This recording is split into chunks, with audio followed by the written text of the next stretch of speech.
Former All Blacks captain Sean Fitzpatrick says England will be a force to be reckoned with tomorrow night. It will be the first time the two teams have met at a Rugby World Cup since 1995. But Fitzpatrick says both teams are fitter and stronger. And he says the influence of former All Blacks coach turned England defence coach John Mitchell should not be underestimated. He told Joe Porter about the pressure the All Blacks will be under tomorrow night. I think New Zealand has the experience to deal with it better than anyone else. We had it last week against Ireland. A lot of those guys hadn't played in a quarter-final before. And this Saturday, England, none of them have been involved in a knockout game in a World Cup. So, New Zealand's well placed for that. We've been there before. We've won a quarter-final, and it's, people say it's hard to back up.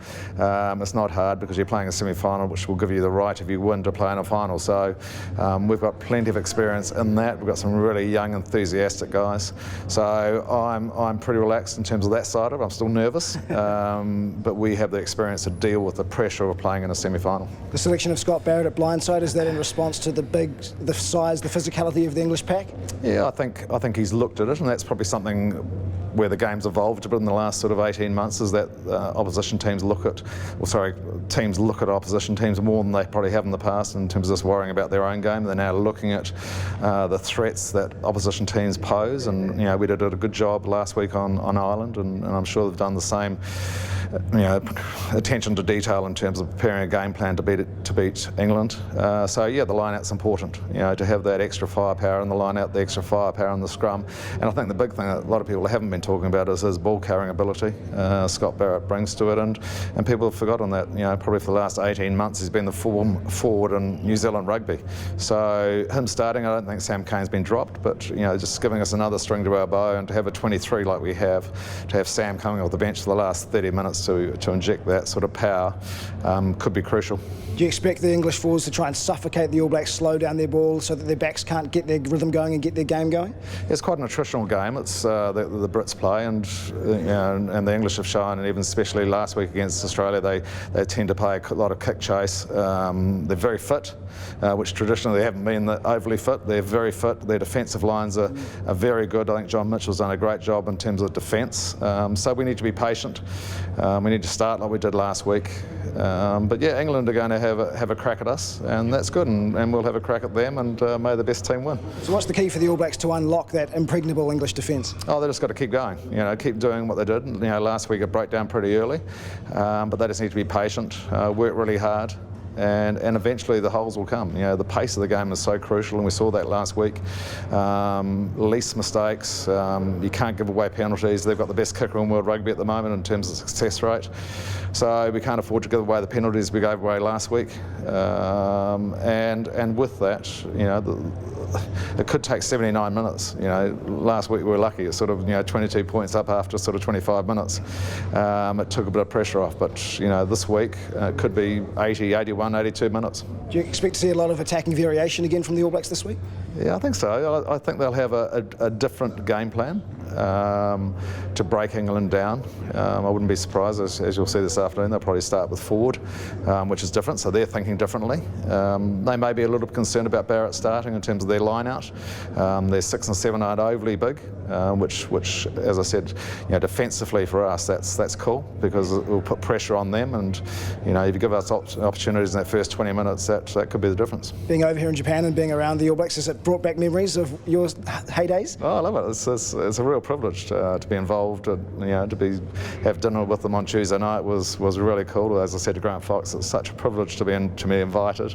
To see JK and Michael Jones and Conrad Smith was neat, but it's just what I loved was just seeing how they're continuing that legacy of the jersey. They're very passionate. They want to win. It's not about the money. It's about being in the best possible shape they can be, and they're definitely in that. They're a wonderful group of men, and I wish them the best of luck. What did you say to them? I didn't say anything. We didn't say anything. We just met them, and some of the guys we hadn't met before. But no, we just had a chit chat, and it's just being there and being involved, and continuing that legacy. I suppose it made you think about all the memories you've made and how these young guys are making their own memories and how special it is.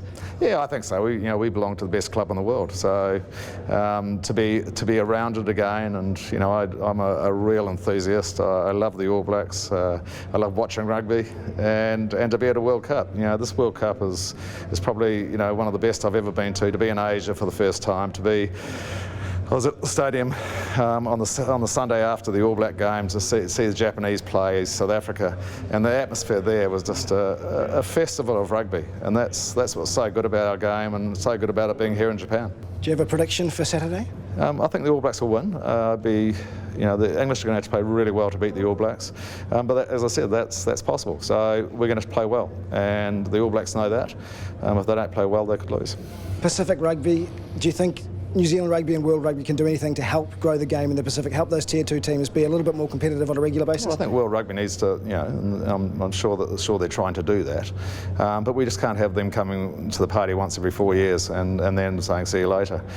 So yeah, we need a global competition which helps those guys, and I think Steve Hansen spoke about it this week in terms of we need to be less selfish and think about the global game rather than just looking after ourselves. When it boils down to it, you look at the way Tonga improved throughout the World Cup simply by having regular games against top tier opposition. To look at Japan and their build up, having of course played the All Blacks last year, beating France and being together in camp for so long. Is that basically the key? You play better opposition more regularly and you improve? I think you need better coaches too. I think coaching is important, and I think we saw that with Namibia with Phil Davies, how good they were.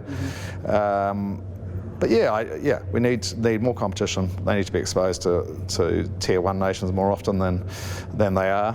And then we can, instead of being once every 4 years, we have it on a regular basis where we see, games like Uruguay beating Fiji. How good was that? Not because I love Fiji, but that was in terms of rugby. And then Japan doing so well to beat Ireland and Scotland is just phenomenal for the game in terms of its growth. And we've seen it here. To have 60 odd million people watching the game last week on TV is out of this world, and it's only going to help our game. Last question, who wins the other semi-final, the Box in Wales? Gats is a very good coach, so he's a wily character, but I just think, what I've seen from the Box so far, I always said that hopefully that would see the Springboks playing the All Blacks in the final. I can't see that changing. I think the Springboks have just been under the radar a bit. They're just growing nicely. They've got a massive team. The impact at the collision area last Sunday in Japan was pretty immense, and they've been coached very well again. So as I said, it's no surprise we've got the 4 best coaches in the world at this stage of the competition. And that's former All Blacks captain Sean Fitzpatrick.